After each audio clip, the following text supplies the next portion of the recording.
En esta ocasión le queremos dar la más cordial bienvenida al doctor Julio Cobar. Él es especialista en hipertensión pulmonar. ¿Cómo está, doctor? Bienvenido al programa. Muy bien, muchas gracias por la invitación. Vamos a hablar sobre la hipertensión pulmonar y los avances en el manejo de esta enfermedad. Pero para iniciar, ¿qué nos puede comentar qué es la hipertensión pulmonar? Pues vea, Claudia, la hipertensión pulmonar es un fenómeno complejo cuyo aspecto central es el incremento en la resistencia del flujo vascular pulmonar debido a una serie de causas, como por ejemplo aumento de la inflamación, la producción de pequeños coágulos o trombos que obstruyen el flujo, ¿verdad? Y cambios en la estructura de las células vasculares pulmonares. Esto es lo que sucede internamente, pero ¿cuáles son los síntomas que presenta el paciente al momento de tener este problema? Los síntomas son muy diversos y son inespecíficos, aunque claro, bajo la sospecha del especialista puede hacerse bastante más fácil el diagnóstico.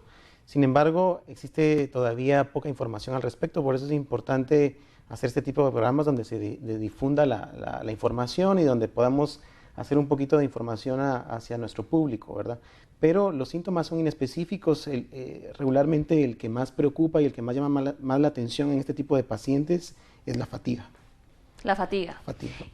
¿Cuáles son las personas que sufren más de este problema? ¿Hombres, mujeres o depende también de la edad? ¿Qué nos podría indicar? Desde un punto de vista general, Claudia, las mujeres sufren con bastante más frecuencia este tipo de trastornos en comparación a los hombres.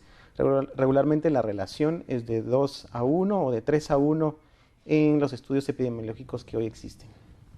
Excelente. ¿A quiénes afecta la hipertensión pulmonar? Pues usted ya nos ha indicado cómo podemos diagnosticar esta enfermedad. ¿Cómo puede el paciente saber que sufre de esto o cómo ustedes como especialistas pues lo detectan? El primer paso es tener una sospecha clara, dependiendo de las circunstancias de cada paciente. Sin embargo, el diagnóstico de manera objetiva es un tanto complejo porque debe hacerse basándose en información de ecocardiograma y en algunos otros estudios como cateterismo cardíaco, que son estudios especializados donde debe examinarse el paciente bajo la tutela de algunos especialistas. ¿Es muy frecuente este problema, doctor? En realidad es una enfermedad infrecuente, es una enfermedad que puede considerarse una enfermedad rara, dada la incidencia o la prevalencia de la enfermedad. Sin embargo, dado que la información puede incrementarse y los métodos diagnósticos pueden mejorar, también el diagnóstico puede hacerse más frecuente y esto puede cambiar en un futuro. Los exámenes que ustedes realizan para el diagnóstico, ¿cuánto tiempo aproximadamente se llevan? En realidad el tiempo promedio para hacer diagnóstico depende mucho de la infraestructura y de la organización administrativa con la que se cuente. Lamentablemente en nuestro país falta mucho hacer esfuerzos desde el punto de vista de salud pública y desde el punto de vista de seguridad social. Sin embargo, en los países desarrollados el diagnóstico puede tardar semanas o meses dependiendo de a quién se consulte y dependiendo de los recursos con los que se cuente. ¿Considera usted entonces que nuestro país aún carece de implementos, herramientas o de información o por parte de los médicos un poco más de mayor información sobre esto? Falta mucha información, falta hacer o difundir las ideas a los especialistas y a los pacientes igualmente, pero también hace falta hacer un buen esfuerzo para que este tipo de enfermedades puedan tratarse a nivel de salud pública y a nivel de seguridad social. Al momento que usted como especialista le indica al paciente que él sufre de hipertensión pulmonar, ¿cuáles son las indicaciones que usted le podría brindar? Las indicaciones consisten desde la dieta, desde la actividad física incluso, y consisten en agregar algunos tipos de medicamentos dependiendo de la causa y hacer algunos estudios que puedan hacer más objetivo el diagnóstico y sobre todo la causa de la enfermedad. ¿La alimentación tiene algo que ver con la hipertensión pulmonar entonces? Sí, es importante para este tipo de pacientes la disminución de peso y es importante disminuir el consumo de sal, así como evitar medicamentos relacionados con la aspirina o la aspirina misma. El sobrepeso sería entonces un factor que pues influye negativamente en este problema. Sí, el sobrepeso influye de forma negativa y es importante para este tipo de pacientes conservar un peso ideal o cercano al ideal.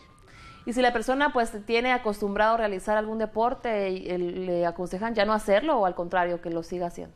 Dependiendo del estadio funcional de cada paciente es recomendable realizar algún esfuerzo físico siempre y cuando sea bajo la tutela de algún especialista o de alguna persona que lo pueda guiar para que el esfuerzo físico no sea dañino o que contribuya a empeorar la enfermedad.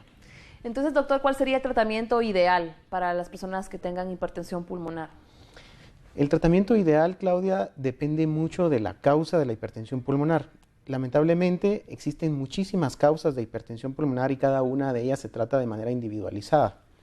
Pero las más frecuentes son aquellas causas relacionadas con enfermedad cardiovascular. Y en este caso el tratamiento es el tratamiento en sí mismo de la enfermedad cardiovascular y puede hacerse un enfoque multidisciplinario, por ejemplo, entre el neumólogo y el cardiólogo. ¿En cuál de las se podría indicar que es hipertensión pulmonar esté clasificado en diferentes tipos o solo existe una? Existen grupos, Claudia, dependiendo de la causa de la hipertensión pulmonar. De tal manera que las causas más frecuentes son las cardiovasculares, pero también existen causas de origen respiratorio, así como causas de origen infeccioso, algunas causas secundarias de enfermedades inmunológicas y algunas son consideradas idiopáticas o hereditarias, que son probablemente algunas de las que son más difíciles de tratar debido a que se cuenta con menos recursos y aunque ya existen medicamentos en Guatemala, son difíciles de adquirir para algunos pacientes o para la gran mayoría de pacientes debido al costo. ¿Sí existe el factor genético entonces? Existe un factor genético bien determinado. Se han estudiado aproximadamente 100 mutaciones genéticas, de las cuales algunas ya se pueden diagnosticar en Guatemala. Y es importante que el factor genético se tome en cuenta y el screening genético se haga como parte de los estudios para cada uno de los pacientes. Bueno, si la hipertensión pulmonar tiene el factor genético, ¿en aproximadamente a qué edad la persona lo empieza a sufrir? ¿Esto es pediátrico o ya es cuando una persona ya está adulta? Dependiendo de la causa, sobre todo en enfermedades genéticas o congénitas de origen cardiovascular, los niños pueden empezar a padecer hipertensión pulmonar desde sus primeros años de vida. Sin embargo, algunos pacientes, tanto hombres como mujeres, pueden empezar a sufrir hipertensión pulmonar en la edad adulta, en la segunda o tercera década de la vida. ¿Este problema es curable, doctor, o solamente es tratable?